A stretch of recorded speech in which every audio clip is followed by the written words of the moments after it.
السلام علیکم ورحمۃ اللہ وبرکاتہ۔ محترم ناظرین و سامعین، امید ہے کہ آپ سب خیریت سے ہوں گے۔ آپ سب کو بہت بہت خوش آمدید۔ اس ویڈیو میں ہم انشاءاللہ سورہ فاتحہ کو سمجھنے کی کوشش کریں گے اور اس ضمن میں جانیں گے کہ اس سورت کے کیا کیا نام ہیں، اس سورت میں کیا مضامین آئے ہیں، اس سورہ مبارکہ کی آیتوں کا ترجمہ اور ساتھ ساتھ ان کی مختصر اور ضروری تشریح، اور آخر میں اس سورت سے ملنے والی بعض واضح رہنمائیاں۔ ناظرین کرام، اس سورت کا نام الفاتحہ ہے۔ الفاتحہ کا معنی ہے کھولنے والی۔ چونکہ قرآن مجید کی یہی سب سے پہلی سورت ہے، قرآن مجید کے لکھنے اور پڑھنے کا آغاز اسی سورت سے ہوتا ہے، اس لیے اس مناسبت سے اس سورت کا نام الفاتحہ ہے۔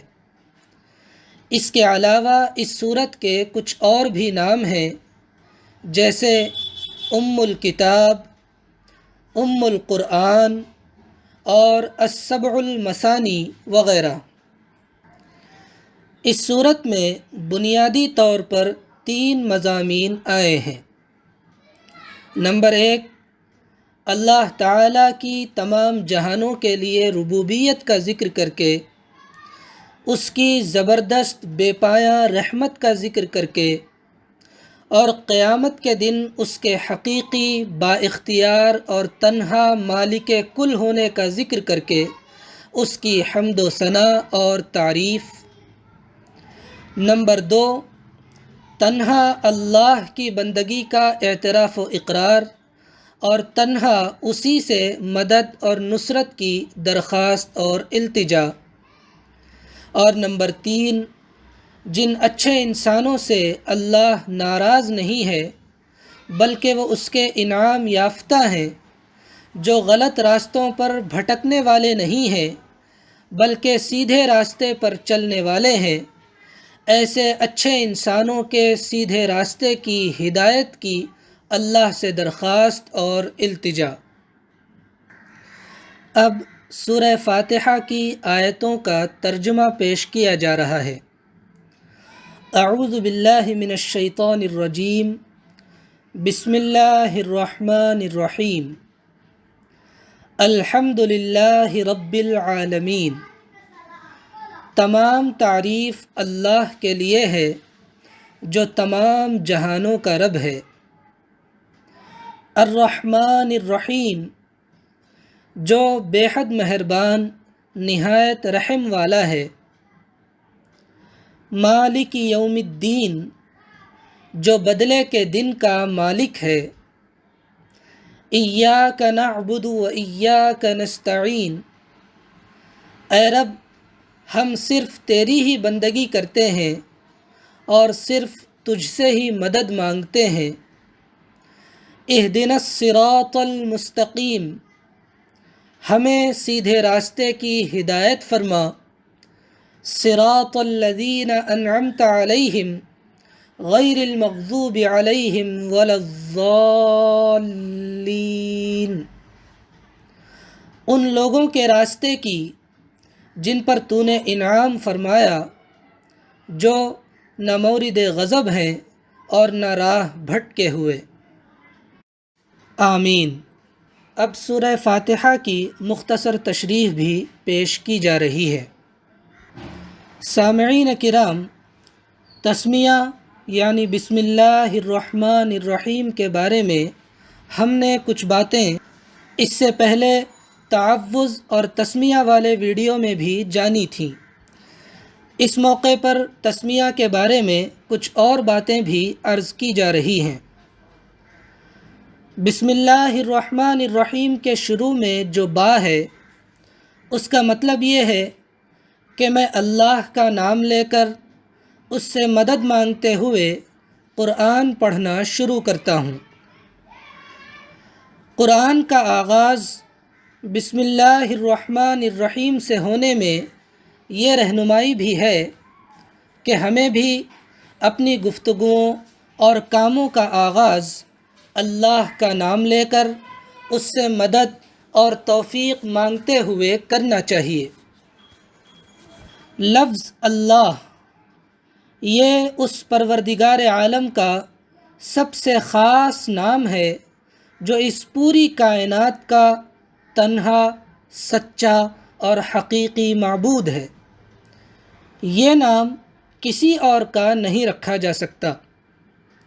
یہ اس رب کا سب سے جامع نام ہے جو اس کی تمام صفات کو شامل ہے۔ لفظ رحمان اور رحیم یہ دونوں بھی اللہ کے نام ہیں جو اللہ کے لیے اس کی شان کے مطابق رحمت کی صفت کو ظاہر کرتے ہیں۔ اس مہربان رب کی رحمت بے انتہا وسیع بھی ہے، تمام مخلوقات کے لیے عام بھی ہے، اور وہ ایمان والے اپنے نیک بندوں اور اچھے انسانوں کو اپنی خصوصی رحمت سے نوازتا بھی ہے۔ الحمدللہ رب العالمین، تمام تعریف اللہ کے لیے ہے جو تمام جہانوں کا رب ہے۔ اس آیت میں یہ مضمون ہے کہ اللہ تمام جہانوں کا رب اور پروردگار ہے اور اسی کی ذات تمام تعریفوں کے لائق ہے۔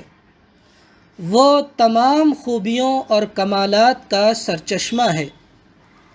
ظاہری اور باطنی، مادی اور روحانی، دینی اور دنیاوی، ہر قسم کی تمام نعمتیں اسی کی عطا اور بخشش ہے۔ اسی نے مخلوق کو وجود بخشا ہے اور وہی سب کا کارساز، مشکل کشا اور حاجت روا ہے۔ لہٰذا بندوں کو چاہیے کہ وہ اسی کی بندگی اختیار کر کے اس کے شکر گزار بنیں۔ الرحمن الرحیم، جو بے حد مہربان، نہایت رحم والا ہے۔ اس آیت میں یہ مضمون ہے کہ وہ جو تمام جہانوں کا رب ہے وہ بے حد مہربان، نہایت رحم والا ہے۔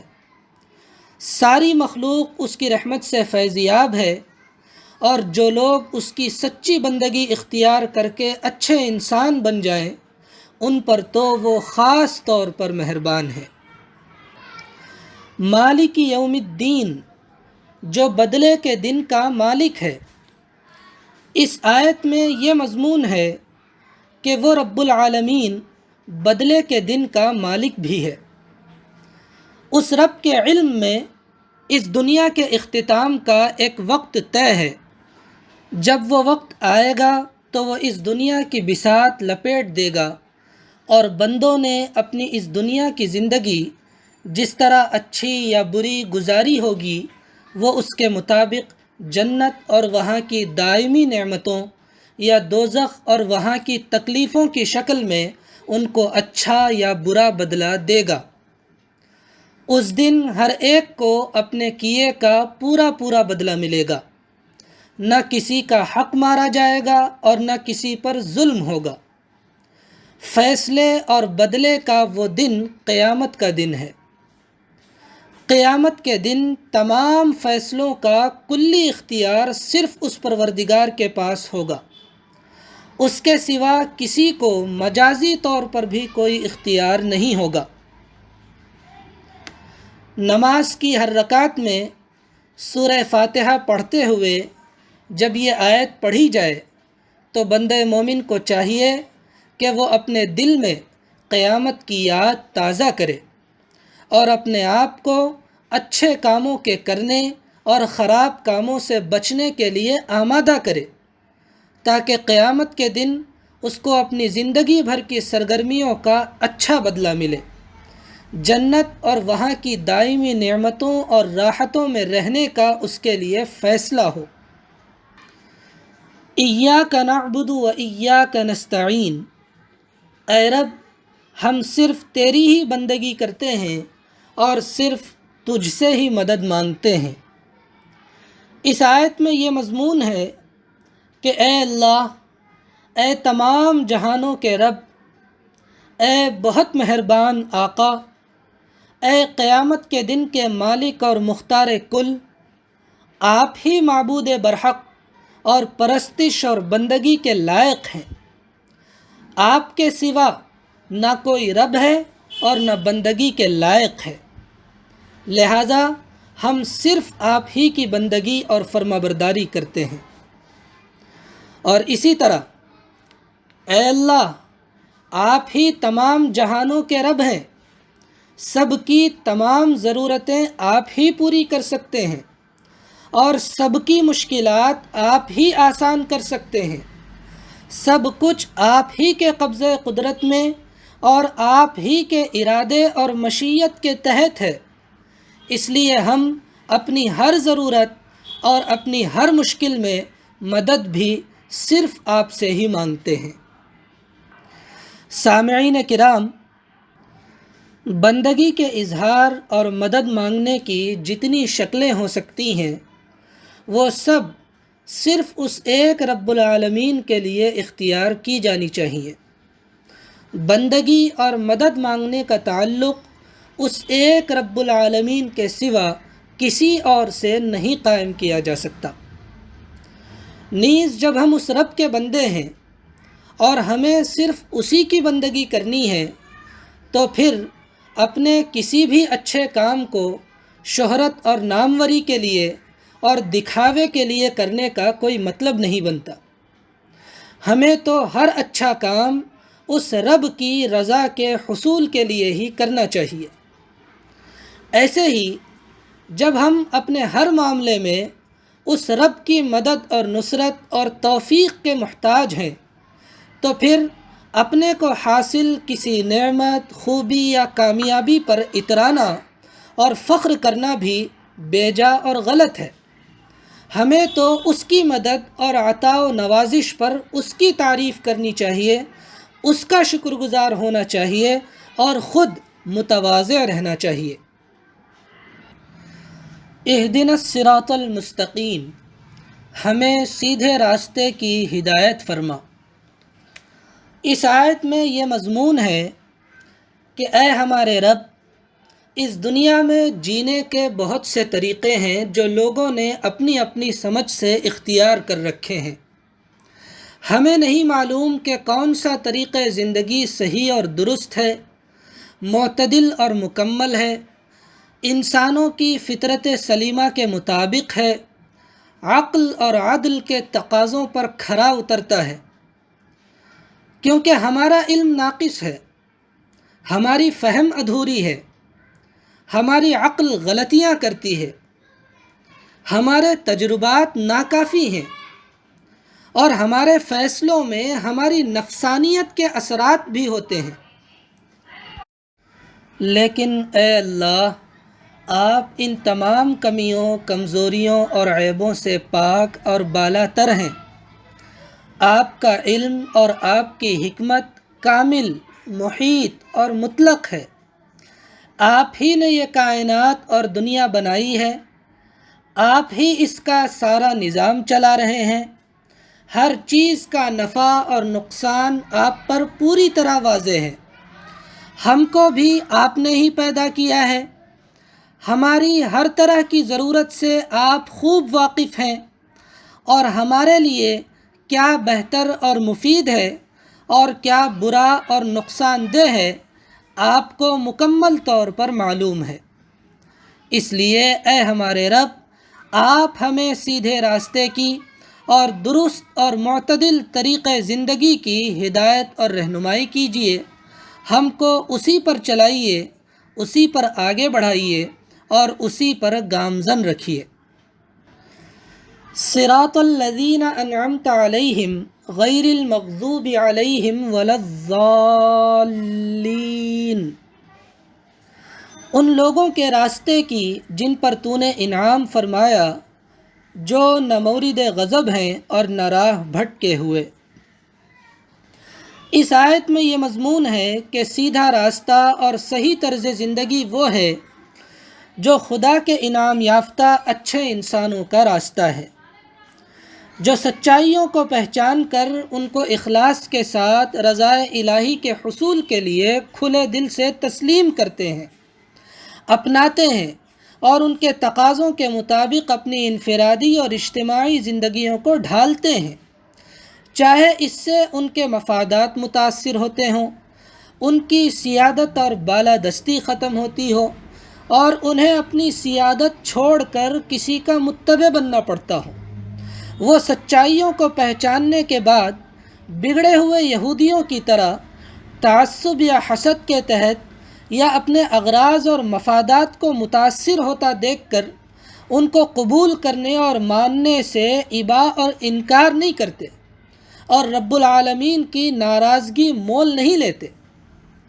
ایسے ہی جو صلیبیوں کی طرح جہالت اور لاپرواہی کے اندھیروں میں ادھر ادھر بھٹکتے رہنے کے بجائے سیدھے راستے کی تلاش میں رہتے ہیں اور جب وہ انہیں مل جاتا ہے تو وہ اس پر چل پڑتے ہیں، تو ایسے اچھے انسان خدا کے انعام یافتہ اور ہدایت یافتہ انسان ہیں اور ان کا راستہ سیدھا راستہ ہے۔ لہٰذا اے ہمارے رب، آپ ہمیں اپنے ایسے اچھے بندوں کے راستے کی ہدایت کیجیے، آمین۔ سامعین کرام، سورہ فاتحہ کی تلاوت مکمل ہونے پر آمین کہنا چاہیے۔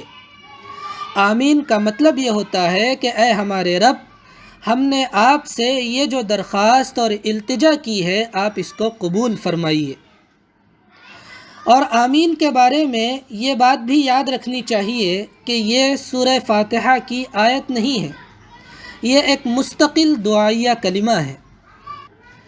سورہ فاتحہ کا ترجمہ اور مختصر تشریح پیش کرنے کے بعد اب اس مبارک سورت سے ملنے والی بعض واضح رہنمائیاں پیش کی جا رہی ہیں۔